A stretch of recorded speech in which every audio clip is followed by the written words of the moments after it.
Hey guys, it's your girl Clara and welcome back to my channel. So we have a new video for today and this video is it's a day na life pero magluluto tayo ngayon. So kung gusto niyo panood tong video na ito, just guess what? Kung ano lulutuin natin? We're gonna cook kare-kare. So gonna cook kare-kare right now and I'll show you the process how I cooked it and we're gonna eat later. That's the first process. So, pinakuloan ko lang yung baboy. Kailangan matagal ang pakulo dito. So, ang gamit na baboy ko dito is pork liempo, yung baboy nila. So, ayan. Ang nakamix na siya while kulo-kulo. Kasi, yung sabaw nito na pinakuluan, yan yung gagamitin nating sabaw para sa kare-kare later. Para dun sa buong kare-kare later on. Kailangan palambutan to na matagal. So, I put already pork cubes and we're going to put this one para magkaroon ng lasa yung sabaw natin. So, ayun na nga, lalagyan natin ng paminta. Pero wag marami guys kasi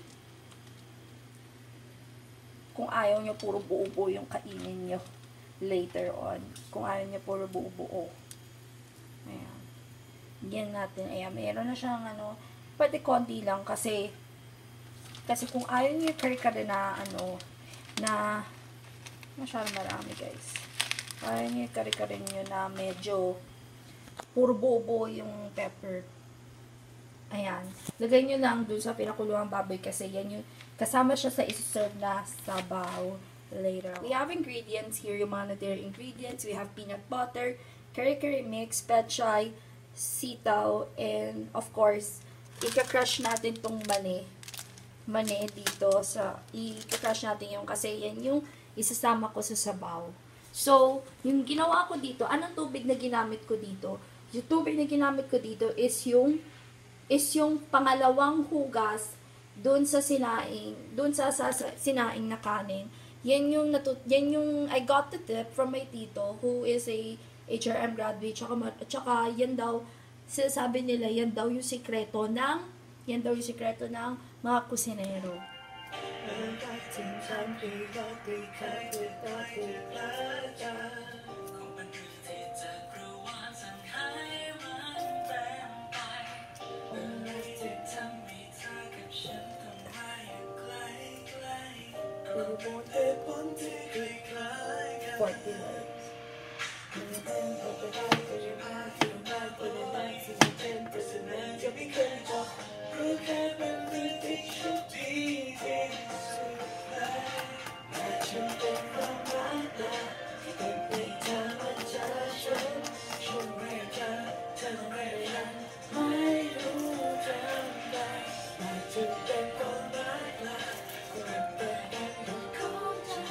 Sauce.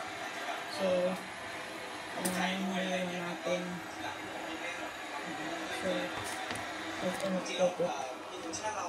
I don't know how to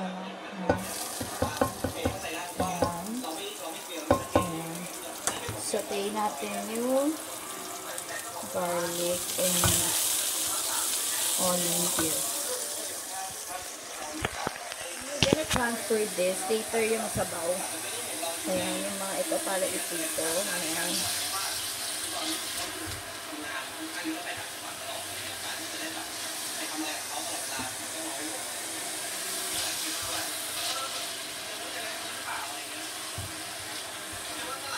Yung gulay here, yung pecha, yung sitaw, para maluto na agad itong gulay. Tapos, hahaluan na natin yung sauce nito throughout the process. So, linagay ko na yung mamasita dito in the process. Then, lalagyan natin pa rin ng konting tubig. Tapos, lalagyan na natin ng peanut butter, tsaka yung crushed nuts, na ihuli natin para maging malinamnam ang ating kare-kare. Put peanut butter in here. Ayan, ihano natin siya. Gawa natin ng paraan to, let's see. Ayan, peanut butter, then haluin natin to. Pero yung peanut butter na ilalagay nyo, depende kung ano yung type kung gusto nyo na manamis-namis, pwede nyo damihan yung peanut butter kasi yun ang secret sa masarap na sabaw and sauce ng kare-kare. This mane, nalagyan na natin dito. Ayan.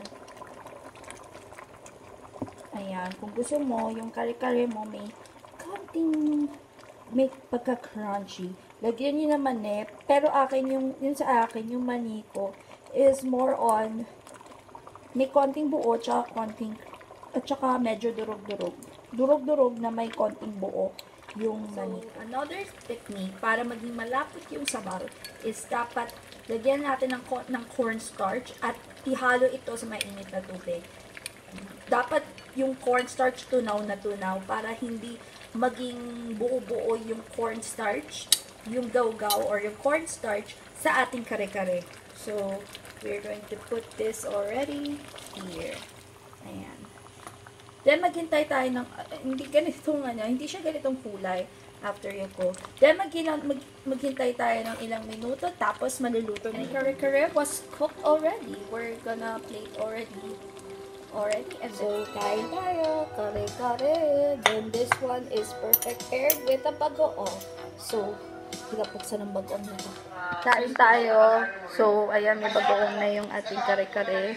Pala kasi ako, medyo matagal-tagal na din ako. Mayroon kasi nangyayari talaga pag nag-business ka, kung mo agad isipin nakikita ka. Kasi ang business parang sugal yan eh. So, may time na matatalo ka. Masarap pag may ano. May time naman na hindi. Pag nalugi ka, talo ka. Ngayon, pag nagbuo ng negosyo, Hindi ko maintindihan, bakit pinapas mo ko sa diwa na ako kumakain? pero pag natalo ka, dapat galingan mo pa. Basta pag galingan, maging motivational sa'yo, paano pa yung pag-galingan. Time to put this.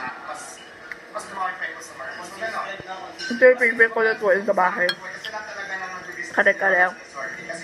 Masarap pag may bagoong din. Sarap ng gulay. Dem. Kaya kung may plano pa i-love life ako, wag mo na mag-baby ko ka lang. Mayaman muna ako bago ako mag-love life. Kasi alam mo pag mayaman ka na, maraming boys. So, I'm just vlog right now. Just want to say thank you guys for watching. I hope this vlog is a good over. Ayan ang future plans ko, kumalat